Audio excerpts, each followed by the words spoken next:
I'm not sure I'm necessarily right on this. I put my money that's not on. Mm, I don't know why this is. Oh, okay. I put my money that's not already on Roth IRA. I need that money, so I put it into something cash-like. This is a junk bond yield, junk bond fund with relatively low investment expenses. This is about 5 basis points. If you bought something like a JNK, it's much higher.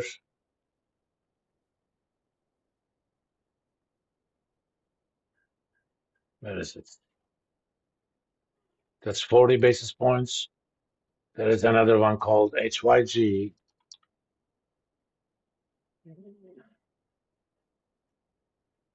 Uh, That's 49 basis points, even higher. The expected yield on these is about 8% a year. So if you're making only 8% and you're paying more than close to 0.5% for expenses, you're shooting yourself in the foot. So I bought the SPY. I also have a kind of a directional position in this. I have some leverage, which means I have 1,000 shares, but my money would have been enough only for 400 shares. But I also did something like this. I sold 6 contracts worth of 23 calls. This is in the money. And they actually paid me about, let me see, where is my average credit? Almost 30 cents on average. This stock is going to pay a dividend of about 15 or 16 cents this Friday. Do you guys know what happens when a stock pays dividends?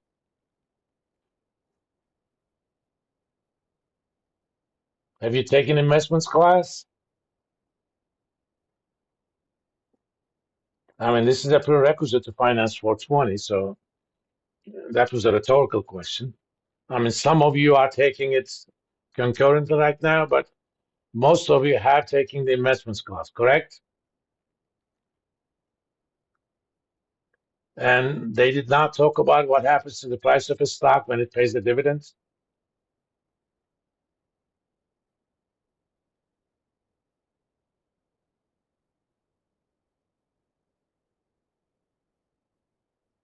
Can you guys hear me?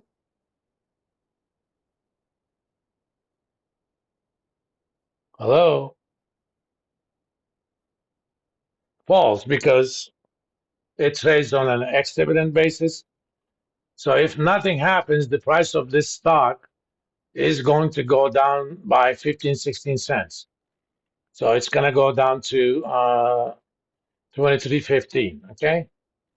I sold a call at 23, so somebody can sell it to me, can buy my stocks at 23, but they already paid me 30 cents, and the stock is going to be trading at 23.15. So I'm going to also get a dividend of 15 cents. So my net yield is going to be 45 cents. And I bought these stocks at what? Uh, Let me go back. I think it's about 23.30. Where's my average cost? 23.29. So I'm going to lose 29 cents on the stock, but I would have made 45 cents on the dividend and the option premium. So net, I made, let me see, 16 cents. Okay. Let's find out the yield of that 16 cents.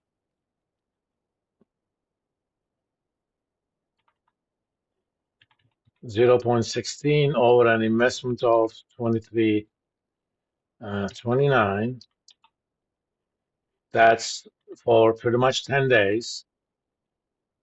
Uh, yeah, the option expires on March 15th. So that's going to be for 17 days, 0.0069 times 365 hundredths. So my yield on this investment is effectively 15, assuming price normally doesn't change. But the yield of the stock is already 8. Okay, it's a fixed income portfolio. It doesn't move too much, around 8. And I kind of have a directional view on this too, since it's a fixed income portfolio. If the overall interest rates come down and or default risk premiums on junk bonds come down, there's going to be extra yield, all right? So even without that extra yield, I'm making 15%. In fact, this is kind of irrational pricing right now. But there isn't much volume, and some people, I think, are trading it that way. For example, right now, it's not very liquid. Uh, there's a 13 contract open interest. I have 6 of them. As of yesterday, open interest on this was 0. Open interest means option contracts that have not been closed yet. But, next week, when March 15th comes, let's view all options. Next one is going to be April 19th.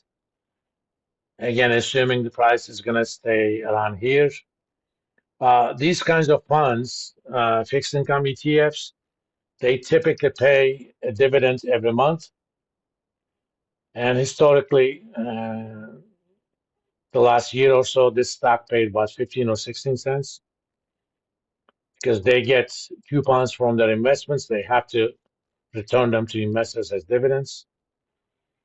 So at 23 call, more than likely right now, I can sell it 35 cents or so.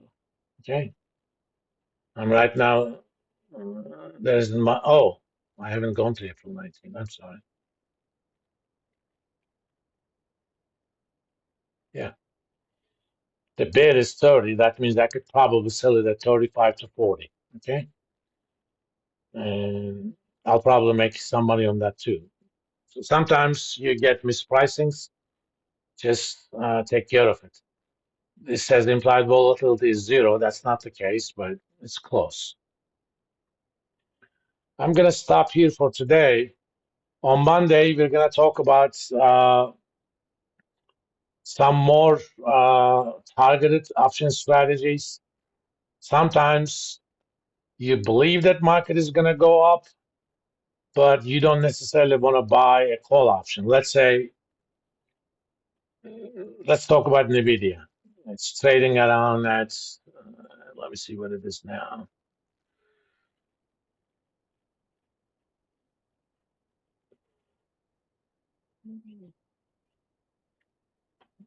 It's trading at 775, okay? Let's say I don't think that it's going to go above 800 and it's not going to go below 850. I can actually do something to maximize my return given that view. And we can actually figure that out. I could do a spread. It's called a bull spread. Let's do March 8th. If I bought the 750 call, if I stole the 750 call,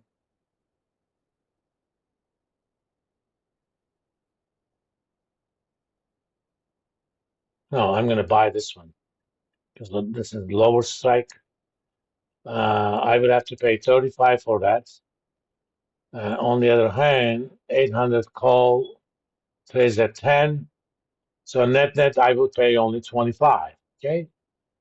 But if the stock actually goes above 800, the max I can make is 800 out of it.